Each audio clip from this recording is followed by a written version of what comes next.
Hello, precious friends. It's so nice to be back with you again. Welcome back to Chef Patty's Kitchen on the Carnivore Hippie channel. What are we going to be doing today? Well, today we're going to do some chicken. Now, I know in the carnivore space, sometimes you get kind of the side eye for saying that you like chicken, especially chicken breast, because it's too lean. It has PUFAs. It's not, humanely raised, whatever. Well, none of us lives in a perfect world, and we can't allow perfection to be the enemy of good enough.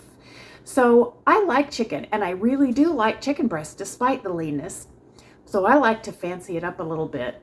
And today what we're going to do is we're going to do some Indian food. We're going to do an American kitchen sort of a take on tandoori chicken. Now, what makes that special?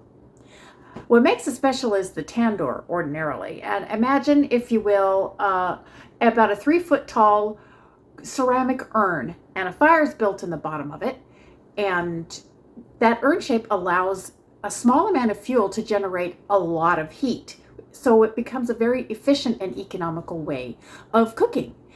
Usually the food is threaded onto a long skewer, which is dropped right down into the middle of that urn-shaped device, and the food cooks very, very quickly and gets a lovely smoky char. Now, we won't get a smoky char from our regular cooking surface in an American kitchen, but we have a couple of tricks that we can use to kind of, mock that up, so to speak, and give us a delicious flavor. So let's get started and get right into it. So here we are, friends. We got about 2 pounds of chicken breast, and the first thing we're going to do is we're going to cut that up into some appropriately sized pieces for a tandoori chicken. Now, first thing I want to show you is, if you can see the little striations of the muscle fibers going this way and this way, and we're going to cut this across the grain.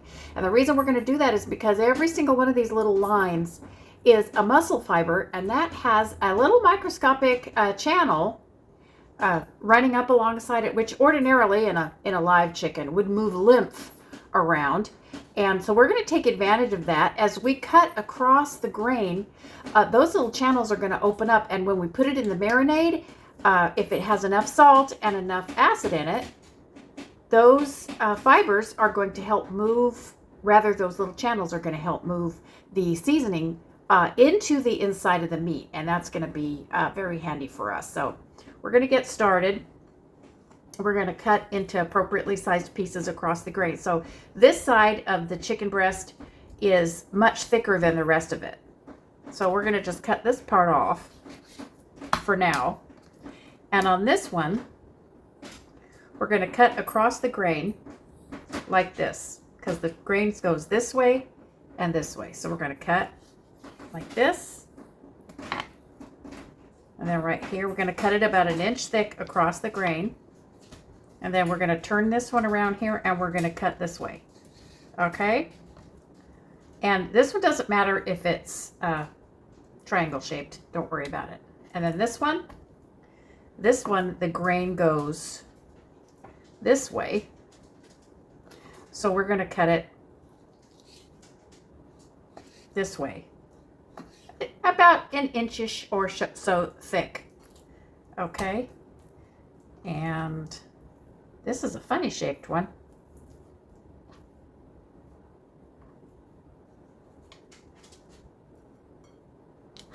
Just going to cut.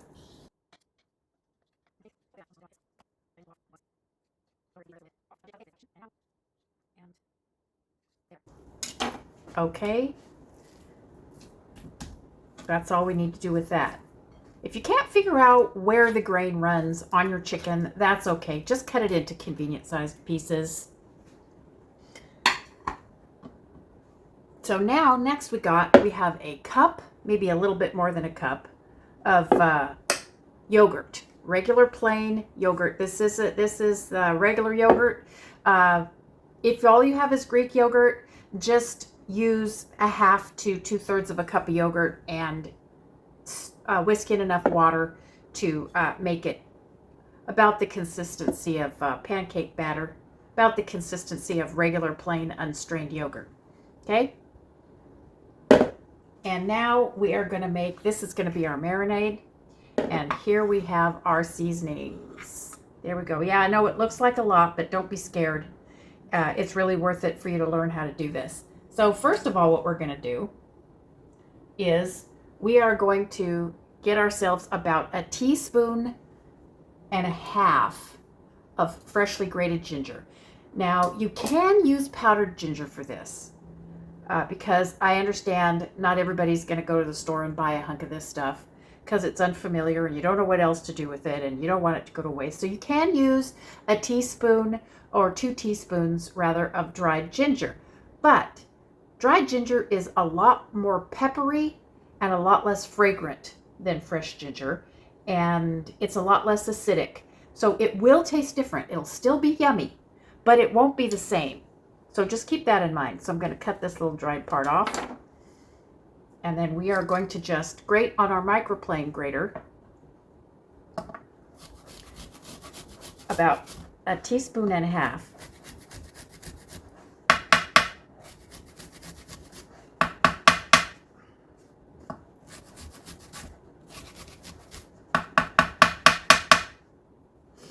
Okay, that's good. You don't have to peel the skin off or nothing. I mean, some people will say to do it, but if you have nice fresh ginger, the skin is usually very tender. So that's probably more like 2 teaspoons, but that's okay. All of this that's going in here is just for flavor. So if you want to use a little more or a little less, it's not that big a deal. And the next thing we're going to do is we're going to do some garlic. And we want the garlic to be pureed or in a paste, very much like the ginger. So there's 2 ways you can do this. You can do this on the microplane grater, just like I did with the ginger. Of course, that leaves you a little nub at the end that you have to keep to hang on to the garlic with. See, there's one.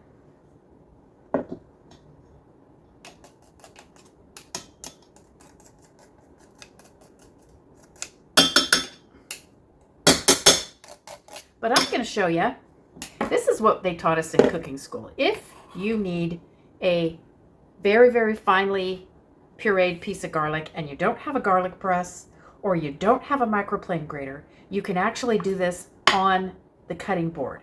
And this is almost always how I do my garlic, especially if my microplane grater is dirty. But so what you do is, and this is how we do it in cooking school, just cut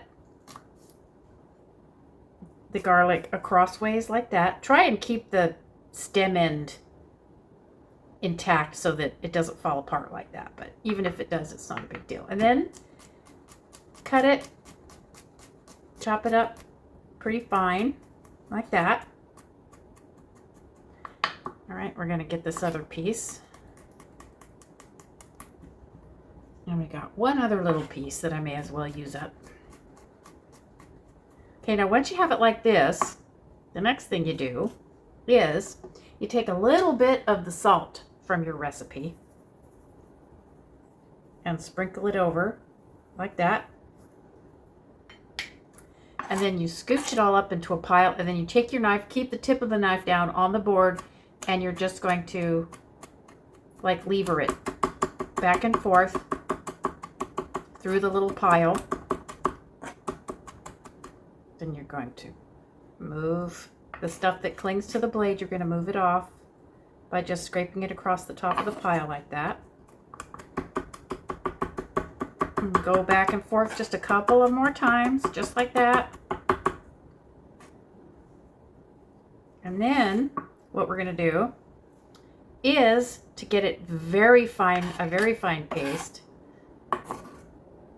is we're going to do a technique called frisage. Okay, and what we're going to do is we're going to put the knife sideways, get it all scooched up into a pile. You've got salt in there, which is acting as an abrasive, so that's going to help us.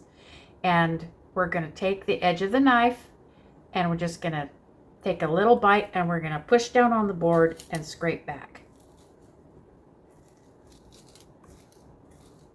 All right, I was just going to take a little bite at a time and pull back, and then we're going to scooch it all up into a pile again, and we're going to do it again.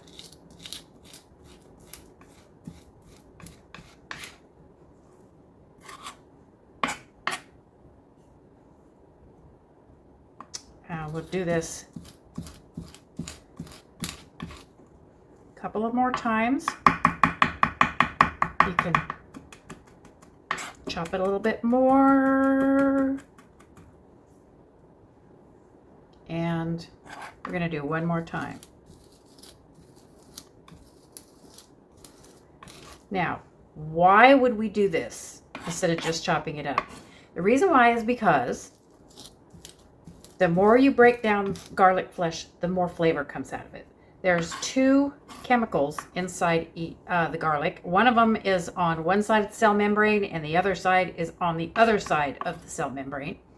And in a whole garlic clove, they don't mix. But once you start chopping it up and adding salt, the cell walls break down, and the two chemicals, one of them is allicin, and I can't remember what the other one is, unfortunately.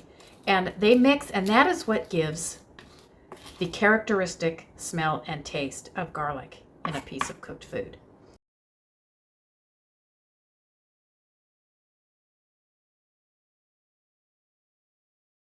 And this is also why when you cook garlic in whole pieces, it's much sweeter and much less pungent, because once you apply heat, one of those chemicals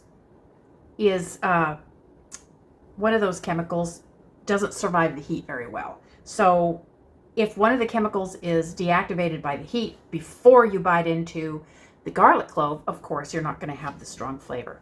And that's why whole roasted garlic is so sweet. So, but now got all this done. We're going to put this right back in there. Again, how much garlic you use is up to you. This is all to taste. Okay. Now, here we have the rest of our seasonings. Yeah, I know that looks like a lot. Don't be scared. And this is our Tandoori spice mixture. First thing we got is the rest of our 1.5 teaspoons of salt. That goes in there.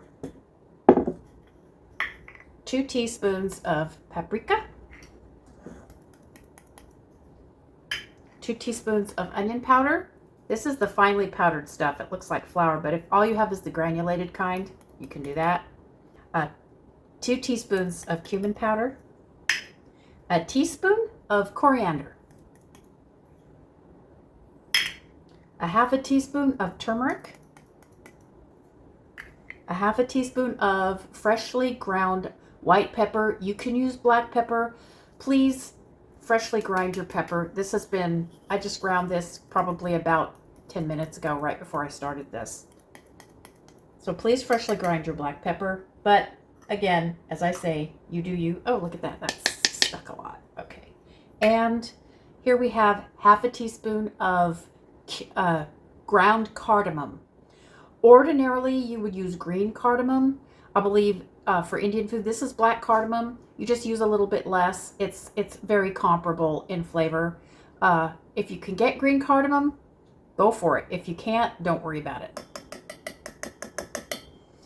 And here we have 1 teaspoon of dried mint. Now, you don't have to go to the store and buy a bottle of dried mint. I keep mint tea at home for various and sundry reasons, and all I did was cut open the tea bag, and there's about 1 teaspoon of mint in there, and that's what I used. So you can use that. You can use spearmint or peppermint. We got 1 tablespoon of lime juice. Tandoori seasoning usually calls for something called amchur, which is basically dried powdered green mango. It's very sour, and I don't have access to amchur here in Tennessee, and I probably wouldn't buy a whole bottle of it anyway. So I'm just using 1 tablespoon of lime juice. You can use lemon juice. Okay. So the last thing is some nutmeg. Now, I didn't pre-grind the nutmeg because I never, ever, ever pre-grind my nutmeg. And the reason is because nutmeg, the characteristic flavor of nutmeg, the flavor that you want, is so volatile that if you even grind it or grate it 5 minutes before you're ready to use it, a lot of the flavor of the nutmeg will simply evaporate into the air. I only use nutmeg when I'm going to grind it directly into the food that I am using. And we are going to use about 1/4 teaspoon of nutmeg powder. And that's going to be about 30 scrapes on this microplane grater, just from experience.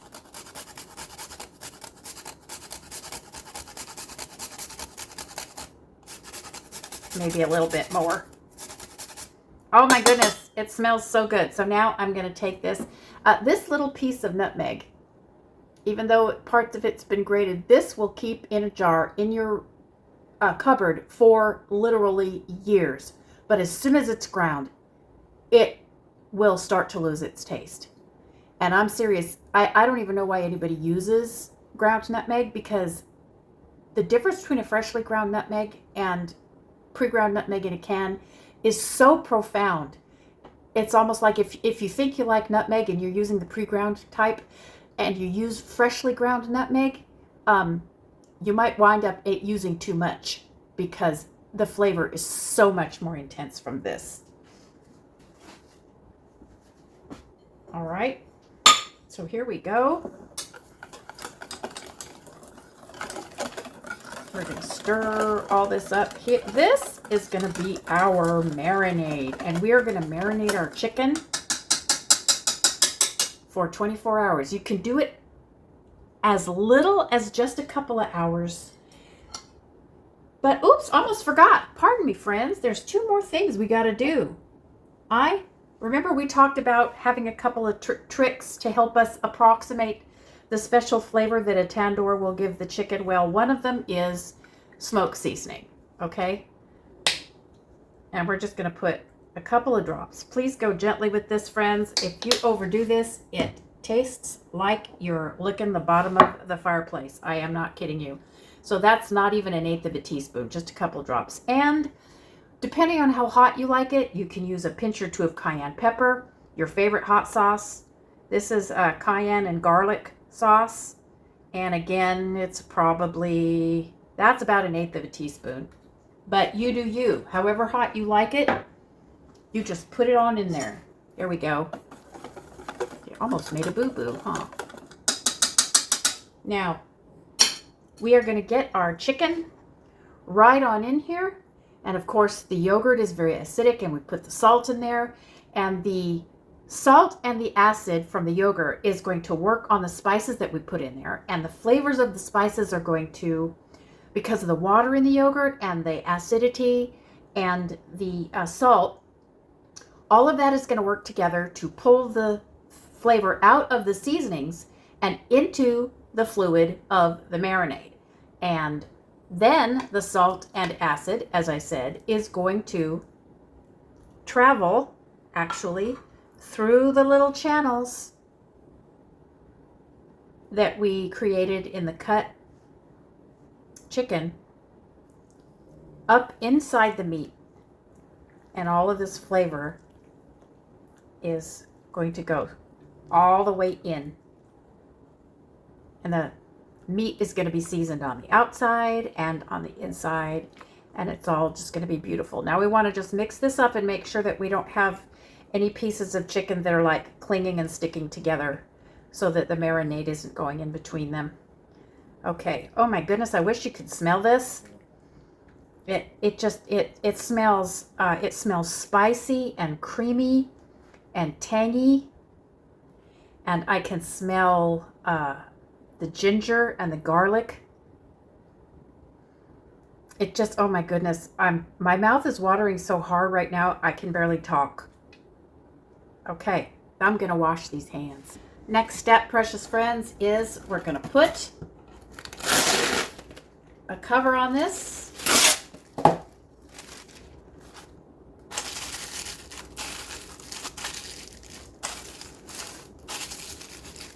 I love this stuff. No, nobody paid me, but I love it.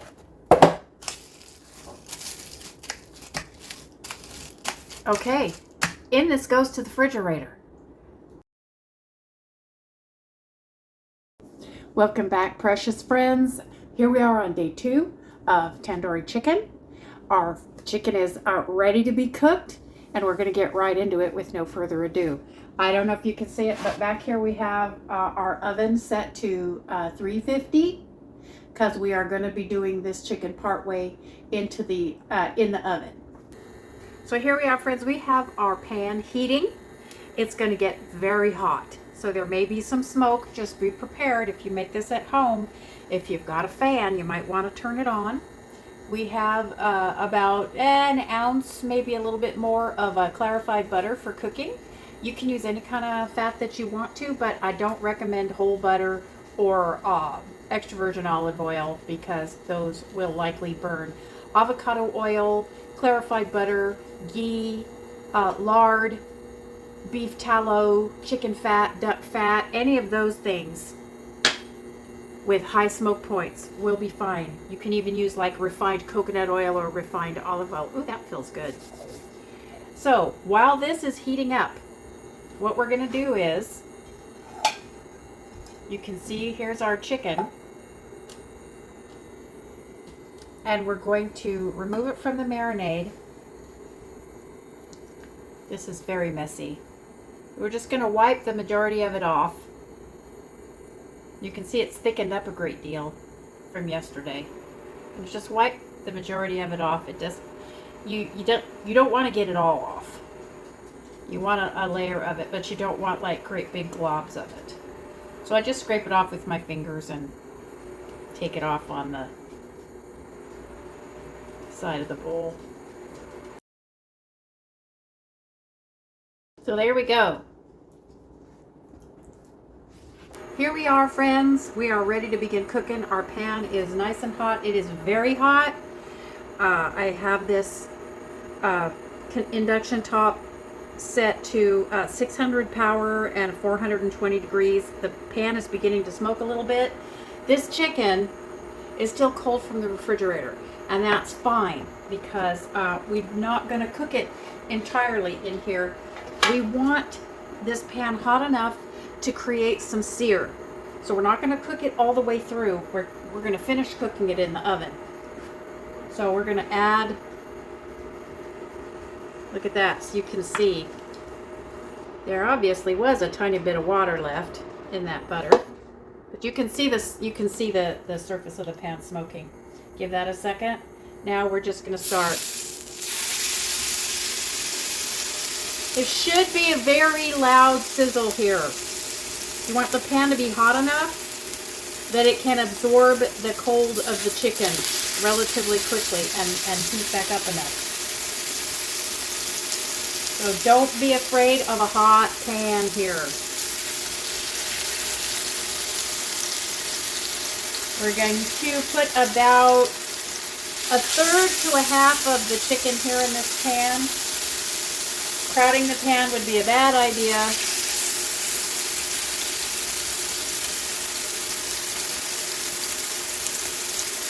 Okay, that's all we're going to do.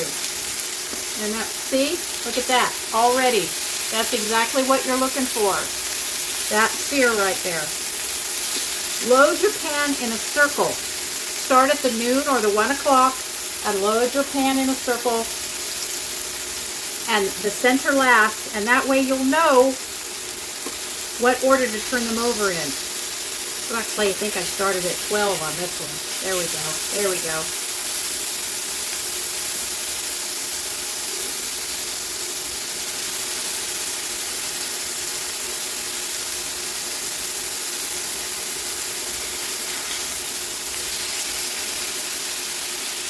Now, obviously, this is browning so quickly, the chicken can't possibly be done. And that's why we're going to finish it in the oven, because we really do need this char if we're going to approximate the tandoor experience with our chicken.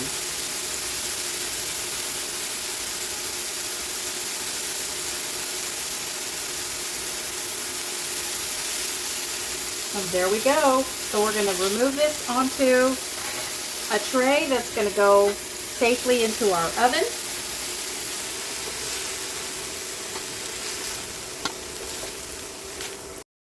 So friends, you'll see here as the cooking continues that periodically I'm rubbing the chicken pieces against the bottom of the pan. And the reason I'm doing that is because I want the chicken pieces to pick up some of that brownness that's on the bottom of the pan, that fond.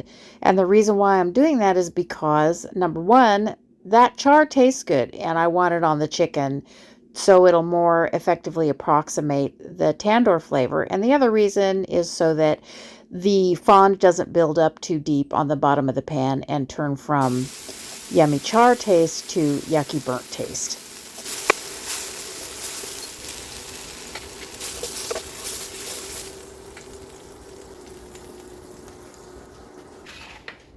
So here, friends, we have all of our chicken on basically in one layer on a sheet tray, and we're going to put it in the oven. Our oven, as I said, is heated to 350, and this is going to stay in there probably about 10 minutes, maybe, because there's a lot of heat in this chicken already from the searing process. So some of that heat is already going to continue cooking it. So it's already hot when it first goes in, and that's going to speed the process up a great deal.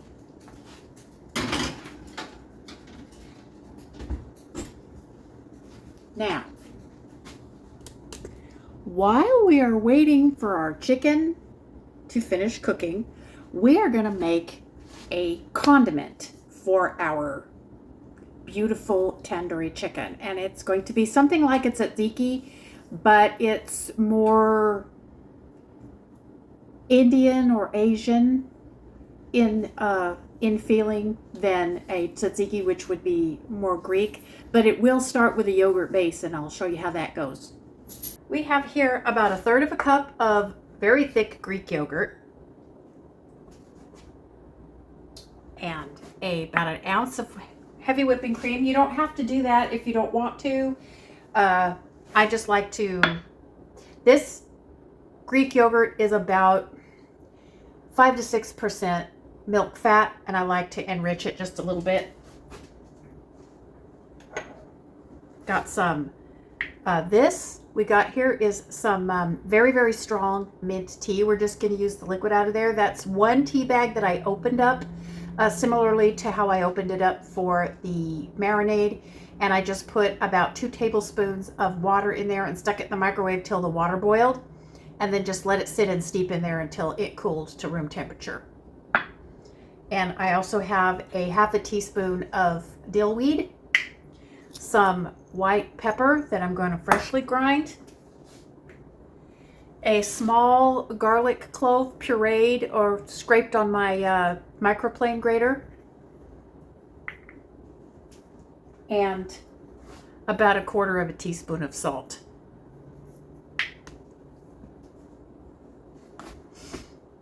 So what we're going to do is we're going to add our cream and about 1 tablespoon of this mint liquid. I don't care for the look of the mint leaves in the tzatziki, so this is how I get the flavor without having to put the mint leaves in. If you don't care what the mint leaves look like, then you could just put the mint leaves directly in here. All right, salt, dill, garlic,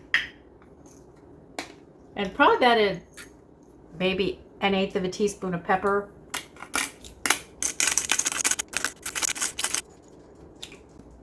Oh wow, this is so fragrant, friends. The dill and the mint are just filling the air right now.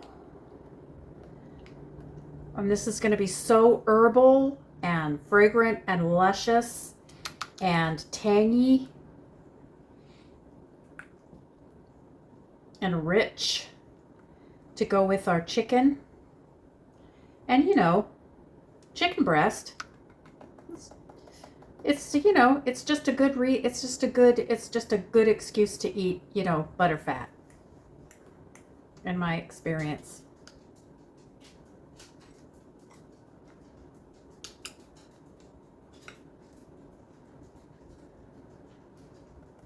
Another thing that you could do that would be really good in here, if you don't care for dill, you could use fresh dill in here. You could use fresh chopped parsley, would be delicious. Freshly chopped cilantro would also be very, very delicious. They would all taste a little bit different, but they would all be just delicious. So you can alter this with the herbs that you like. You could even put a little bit of fresh oregano in here. That would be amazing. But make sure you chop it up real fine. Nobody wants to bite into a whole leaf of oregano in a mouthful.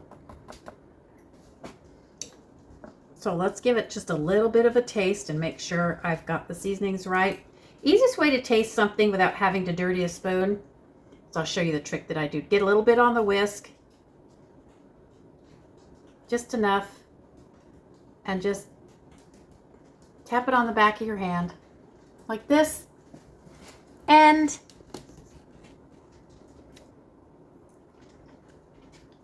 you're not going to touch anything with the back of your hand. And you don't have to dirty a spoon. It's very, very good, but I think it needs more mint liquid.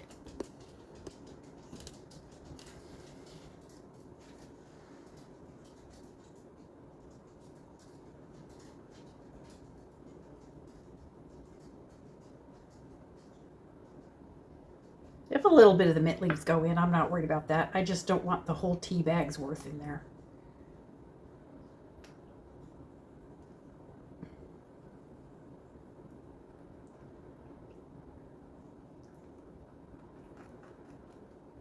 And I think it needs a little more acidity. So what I'm also going to do is, and that's probably about a half a teaspoon of lime juice. Could use lemon juice.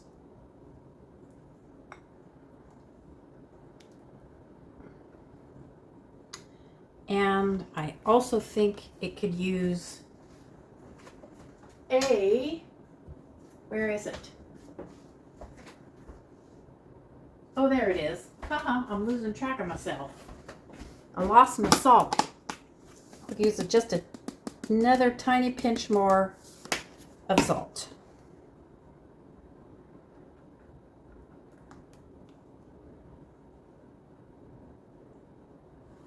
See? Just drop it right on the back of your hand. Oh, yes. The lime juice really did it. The lime juice and an extra pinch of salt really brought out all the flavors. I can taste the mint and the garlic and the dill. It's really just fragrant and wonderful. I mean, I've said fragrant about 45 times today, but I can't help it because it is.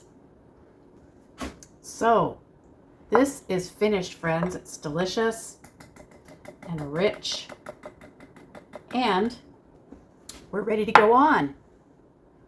Okay, friends, we're ready to get our chicken out of the oven.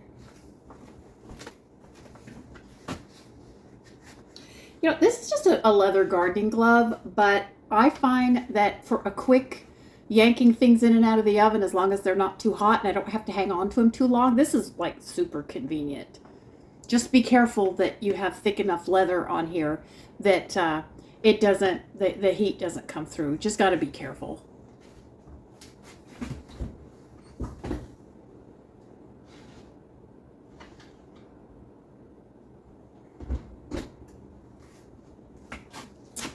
And look here, friends. Oh my goodness, look at this.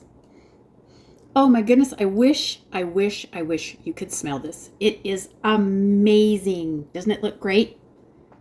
Okay, and now we're going to serve us up a plate. Here we are, friends. Look at this.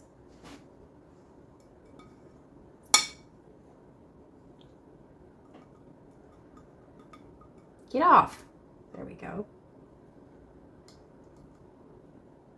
And now you don't want to miss this juice down here, friends. Now, in a regular tandoori chicken, you wouldn't have this juice because it would be dried off by the tandoori oven. But yeah, don't miss it. Just put that right there on your plate.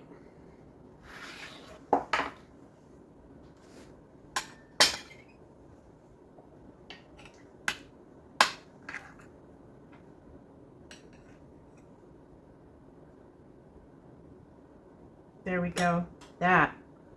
Oh my goodness, like I said, my mouth is watering to the point where I can barely talk. I wish you could smell this, my friends.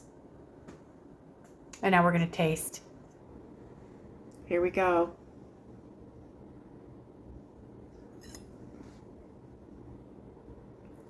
It is tender. The acid in the marinade makes the chicken very tender. It is juicy as can be.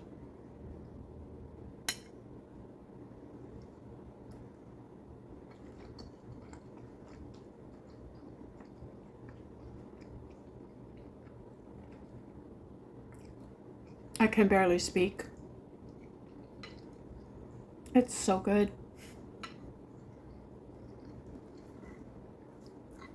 Chicken breast can be so lean and it can get so tough. But I'm telling you, if you do this, it will be the best chicken breast you ever ate. Now, you can do this also with chicken thighs. Leg quarters would be awesome.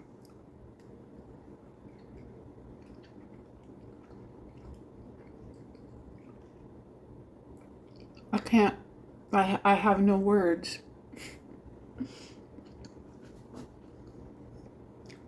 It is spicy, but not hot.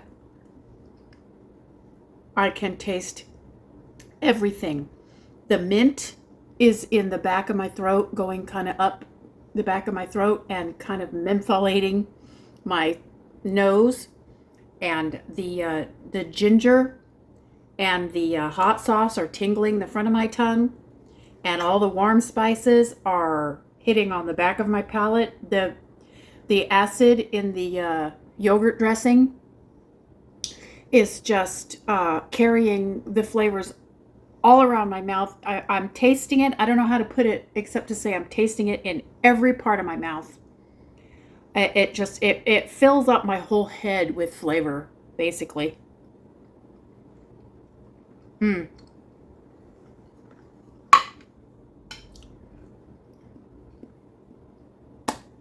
Did you ever have something that was just so delicious that it kind of turned everything in your brain off except your taste sensation? That's kind of what's happening here. Friends, if you like Indian food, please, please, please try this. It will be worth your time and effort. You can modify this recipe to be as spicy as you want, as mild as you want. If you don't want it hot at all, you can make sure you use sweet paprika, and you can leave the hot sauce out or the cayenne pepper out. You can reduce the amount of ginger a little bit and reduce the amount of ground pepper a little bit, and that will back off the heat another little bit. So if you don't want it hot, you can make this. If you like it burning super hot, you can make this. Doesn't matter, mild, spicy, but just try it, friends. I think that you are going to be amazed. Even if you don't like Indian food, I want you to try this because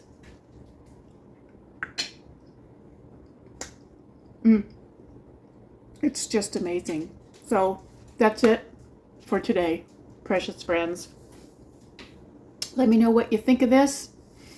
Questions, put them in the comments. Like, share, subscribe. Once again, don't forget to join me on my Facebook page, Chef Patty, the Carnivore Hippie. And we will be back really, really soon with another fun cooking video. I'll see y'all later. Bye.